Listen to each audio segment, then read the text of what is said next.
Set loose on an isolated European island, horses jostle for control of the herd.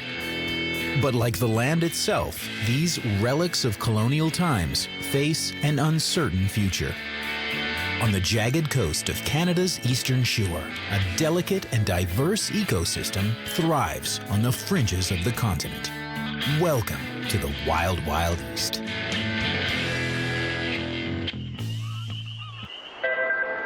Off the southern coast of Newfoundland, an archipelago of 8 islands, together known as St. Pierre and Miquelon. This is a French territory in North America.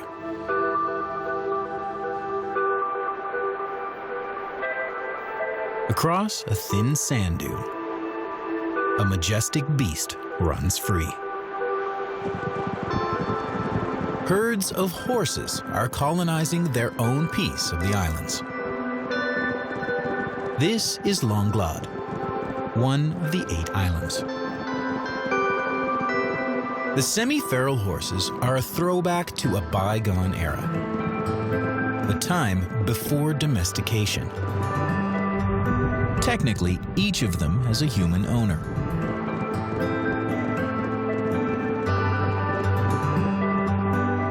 But in spring, the graceful creatures are let loose from their winter stables. For the next 6 months, their only fence is the Atlantic Ocean.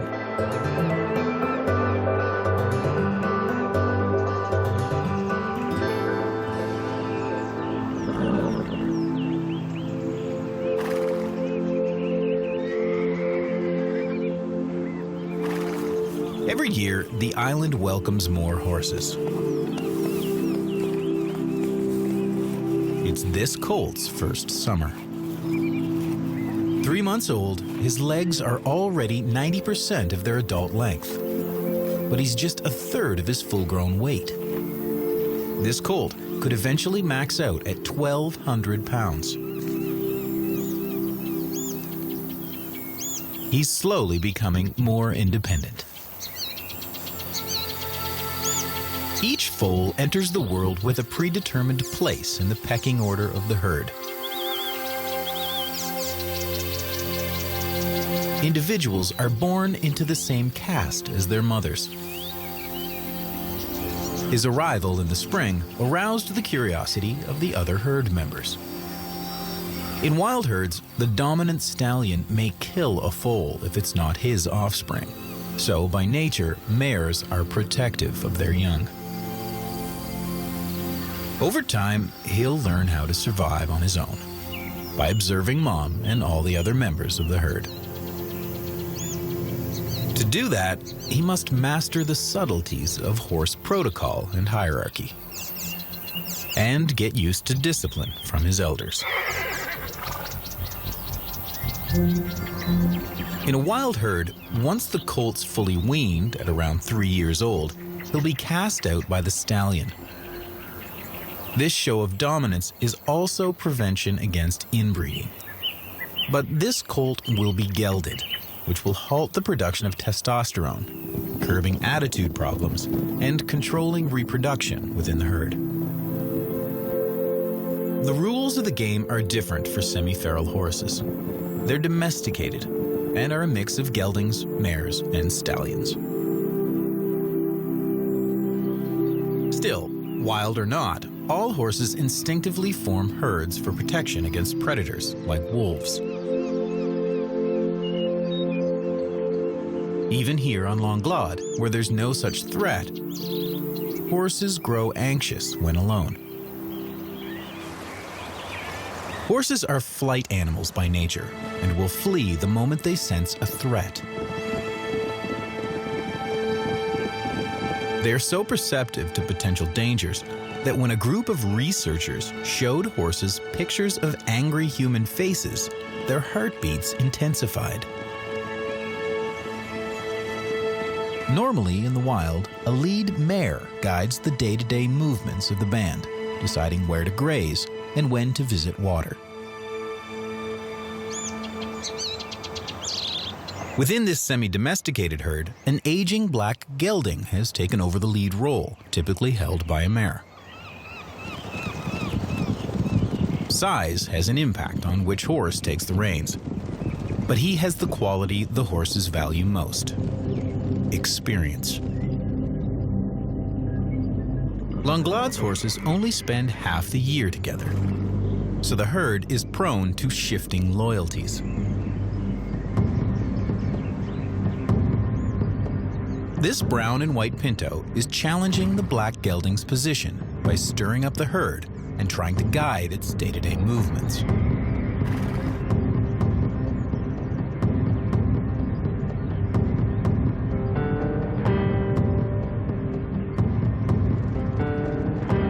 It looks like the leadership might be ready to change hands.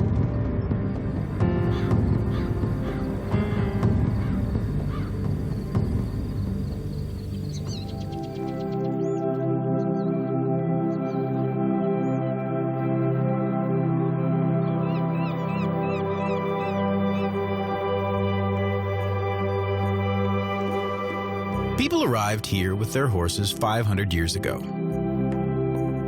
to colonize the islands and fish along the rocky coast. The ocean surrounding St. Pierre and Miquelon is among the richest fishing grounds in the world.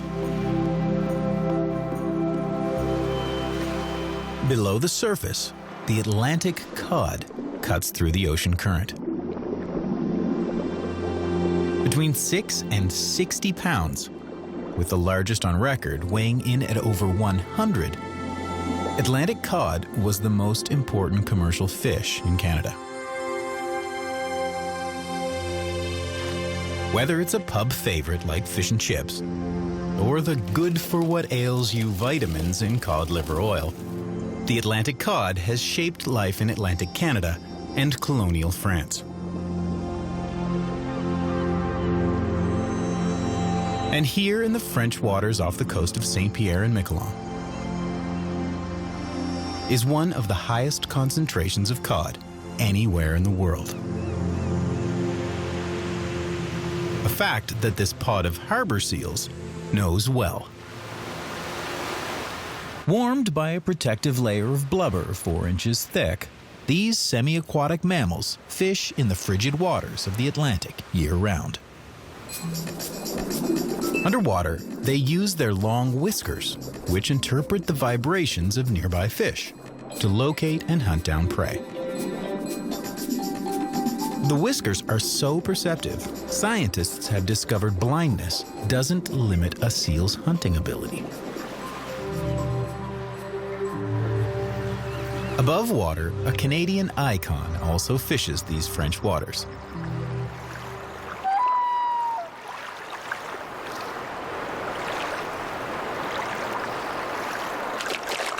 In the spring, when rearing young creates a high demand for food, one family of loons can eat a half-ton of fish in 15 days. But that's nothing compared to the annual yields of the commercial cod fishery. At its peak in the 1960s, 2 million tons of Atlantic cod were being fished each year.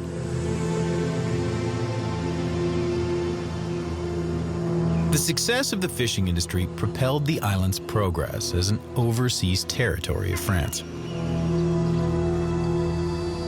But overdevelopment led to most of the island's forest cover being destroyed.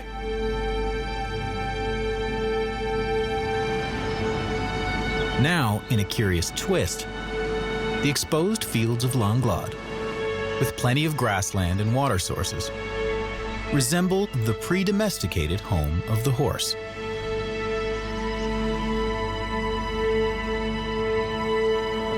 There were never horses on St. Pierre and Miquelon until they arrived with the island's first settlers,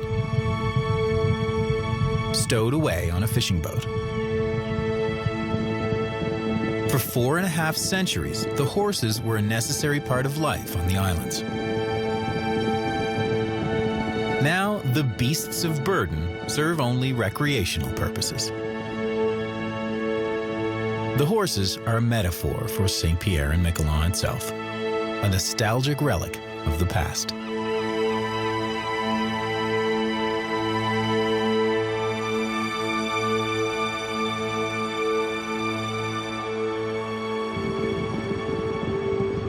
The semi-wild horse herds contain a mix of breeds,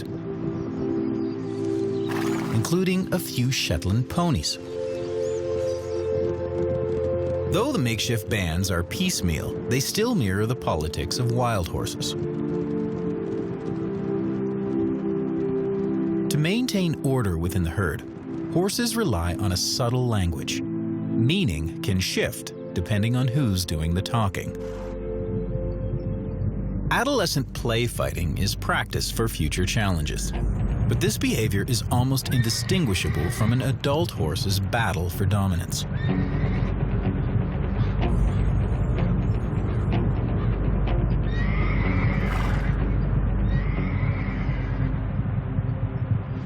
Nose nuzzling is the handshake of the horse world. It's also a gentle expression of friendship.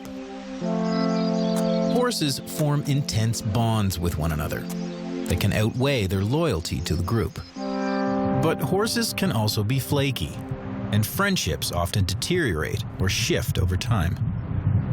The shifting nature of individual horse relationships has led some researchers to compare herd life with a soap opera. Like any good drama, it's full of power and conflict. Put two horses together, and immediately, one will begin to establish control over the other.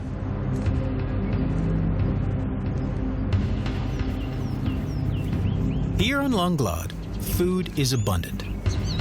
But who eats what is highly political.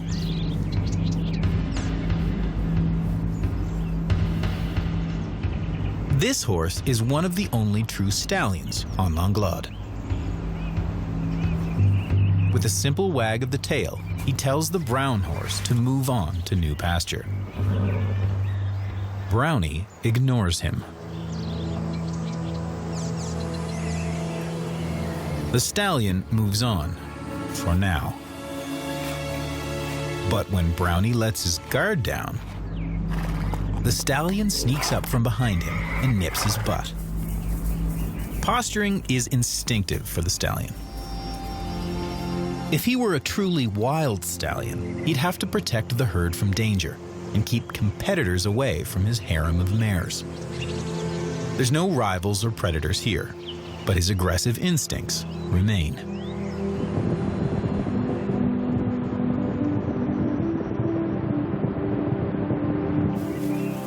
At 3 months old, the colt still isn't fully weaned.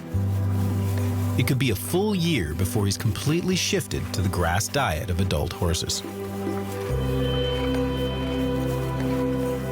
Unlike most ungulates, horses are non-ruminant herbivores. They don't have four-chambered stomachs like cattle and other grazers, so they don't chew their cud. Their digestive system works more like a human, except horse digestion occurs mostly in the intestines, not the stomach. That's because a horse gut is only 4 times as long as a human's, even though horses eat nearly 10 times more food. Instead of ingesting large meals that would stretch out their small bellies, horses fuel themselves with a steady input of food all day long. But grazing 15 to 17 hours a day takes its toll on horses' hooves. The hoof wall is made from the same material as fingernails, keratin, and likewise never stops growing. Without hard terrain to strengthen the hooves and file down the hoof wall, horses need to be fitted for shoes.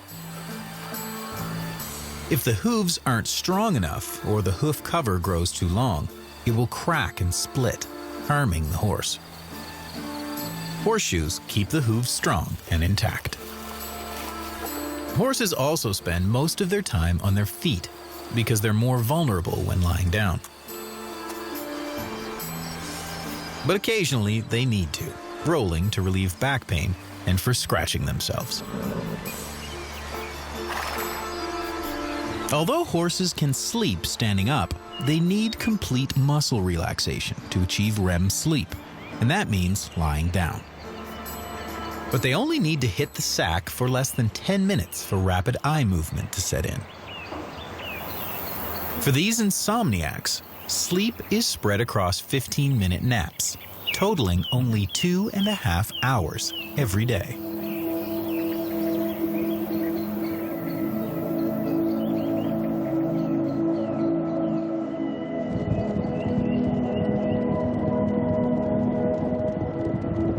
For centuries, the cod fishery was the lifeblood of St. Pierre and Miquelon. And the image of great cormorants sharing the seal's surf-soaked rocks was a common sight for fishermen. These gangly waterfowl are unwelcome birds in the fishing community. Cormorants have earned a nasty and mostly unfounded reputation amongst inland anglers and commercial fishermen who see the bird as competition. Cormorants, they believe, take more than their fair share of fish. Although scientists have rejected the popular myth, in the past, entire colonies have been decimated to cull the bird's alleged appetite. Cormorants actually eat about a pound of fish a day on average. It sounds like a lot, but it's nothing compared to the 2 million tons that were hauled out annually during the peak of the cod fishery in the 1960s. By the early 1990s, the Atlantic cod's conservation status was considered critically vulnerable, and the Canadian government banned cod fishing in the northern Atlantic. Even with this moratorium, the stocks are still struggling. There aren't enough breeding-age cod, 6 years or older, to properly replenish the population. With economic prospects at an all-time low, how could people and their horses afford to stay? To protect the last bastion of its once vast empire and ensure its inhabitants enjoy a high quality of life, the French government heavily subsidizes the islands. They even chip in on the horses' vet bills.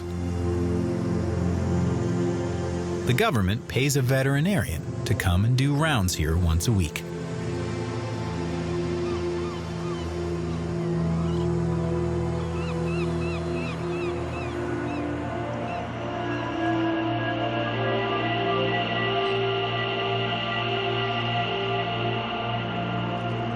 The soil of St. Pierre and Miquelon isn't good for growing commercial crops.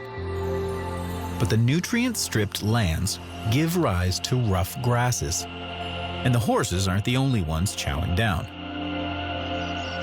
Sheep are the most common grazers on St. Pierre and Miquelon. There are just over 500 of these fluffy mammals here, but more than 1 billion worldwide. Prized equally for their wool and their meat, sheep are one of the first domesticated animals. These members of the Bovidae family are smart and can memorize up to 50 sheep faces. When studied, their brains exhibit similar neuron patterns as humans when recalling memories. Their eyes are located on the side of their head and have large rectangular pupils, giving sheep 360-degree vision.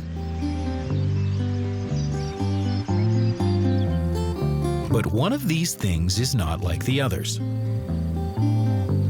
A herd animal by nature, this alpaca, brought here from South America, has found himself amongst curious bedfellows in the northern Atlantic.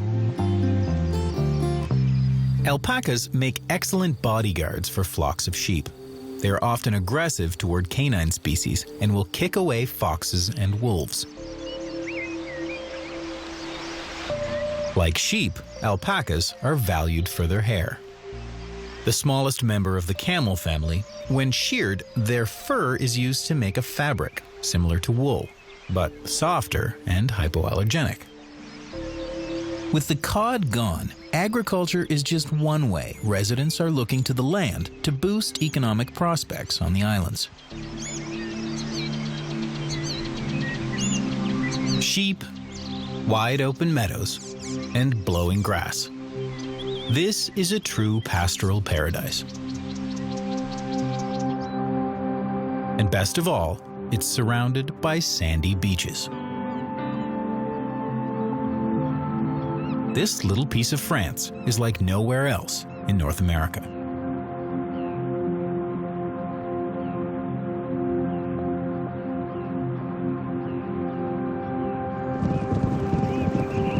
With the cod stocks left alone to rebound, the government of St. Pierre and Miquelon hopes tourism can make up for the loss of the fishery. And the territory's tourism officials have little interest in dispelling the growing legend of Langlade's wild horses. The horses have their run of Langlade for the summer. They still share the island with humans. These flighty beasts can be unpredictable. Sometimes the smallest things will set off their ancient instincts.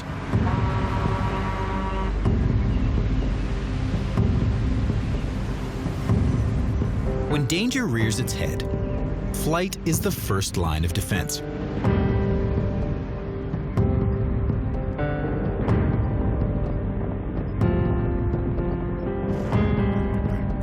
Even a slight fright like this one causes the herd to turn to their leader.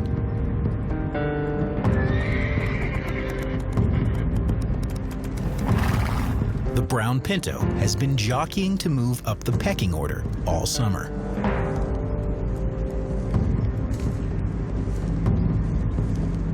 This might just be her chance. She's neck and neck with the aging gelding. Experience wins out, and he pulls ahead, successfully leading the herd away.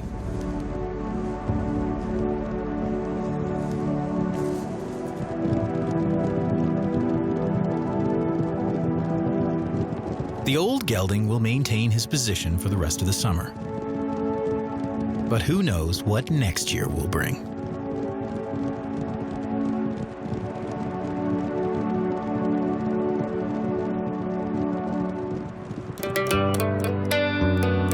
St. Pierre and Miquelon is the last European colony left in North America.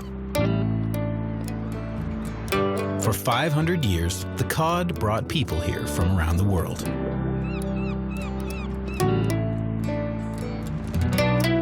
Now, the islands are looking to animal life once again as a way to draw in visitors. The coming winter will bring an end to the colt's first summer in the wild. He'll return next year bigger and stronger, with keener insight into the ways of the herd. In the waters surrounding the archipelago, the cod is slowly making a comeback. For these lands of a bygone era, it's time to gallop toward a new future in the wild, wild East.